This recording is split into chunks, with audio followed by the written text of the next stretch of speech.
அப்படி என்று சொன்னார். அப்போது பக்கத்தில் இருக்கின்ற குழந்தைகள் எல்லாம் கண்ணே மணியே கண்மணியே அப்படி என்று கூப்பிட்டாயா? இல்லை இல்லை, பக்கத்து வீட்டு பசங்கள் எல்லாம் கண்ணே மகனே வாடா என்று கூப்பிட்டாயா? அதற்கும் கிடையாது அப்படி என்று சொன்னார். அப்போது உன் வீட்டிலே சாப்பாடு உண்ற ஆனால் உனக்கு புழுவும் சோறும் எங்களுக்கு ஆகிவிடும். நாங்க சாப்பிட மாட்டோம். குழந்தை இல்லாத வீட்டிலே நாங்க போதித்தால் எங்களுக்கு புழுவும் சாதமாகவே இருக்கும், சாப்பிட மாட்டோம் அப்படி என்று கோபித்து சென்றார். அப்போது இங்கிருந்த நடந்ததெல்லாம் கணவருக்கு சொல்ல, கணவர் மனைவிக்கு சொல்ல, மருத்துவதையும் மருத்துவதையும் என்ன சொன்னா தெரியுமா? 2 பேர்கள் புலம்பிக் கொண்டு தாங்களிடத்திலே முறைமிட்டு வந்தார். அப்போது நம்மளுக்கு ஒரு குழந்தை வேண்டுமே அப்படி என்று சிவனை கோரி தவம் செய்தார்கள். நானே சென்று அவங்களுக்கு வரமளித்தேன். எப்படி வரமளித்தார்? உங்களுக்கு வயதாகிவிட்டது, சரியா? குருடும் சிவிடும் பேதையமாகவே வேண்டாமா? 100 வயது தருகிறேன்.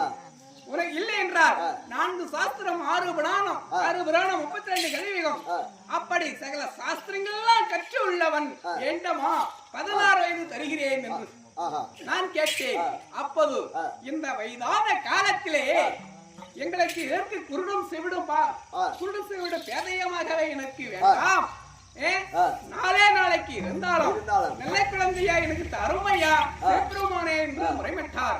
அப்பதற்கு உனக்கே 16 வயது தருகிறேன், சரியா? 16 வயது தருகிறேன், பெற்றுக்கொள் என்று நான் வரத்தளித்து விட்டு போனேன்.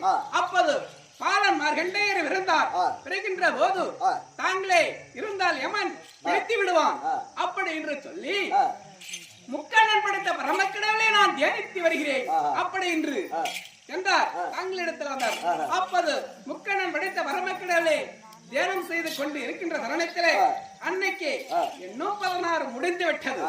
பார்த்தார் யமதர்மராஜன் சித்திரகுப்தனை பார்த்து, இன்றைக்கு யார் விதி முடிந்தது எனக்கு கூற வேண்டும் என்று சொன்னார். பல இடத்திலே மிருகண்டேயருடைய குமாரன் மார்கண்டேயருக்கு வயது என்றால் சரியாக 16 வயது முடிந்து விட்டது. நீ சென்று அவனை விடுத்து வா என்று சொன்னார். அப்போது தூதுவர்களை அனுப்பி வைத்தார். தூதுவர்களை வந்து சென்றார். இப்போது அரகர மனமுனா என்று வருகிறான். அவன் இடத்திலே நாங்கள் கிட்ட நெருங்க முடியவில்லை. நெருப்பு அனல் வீசுகிறது, நாங்க செல்ல முடியாது, அவனை இழுத்து வர முடியாது அப்படி என்று யமதர்மர் இடத்திலே முறையிட்டார். அப்போது யமதர்மன் சென்று எருமக்கடால் வாகனத்திலே ஏறி நேராக வந்தார்.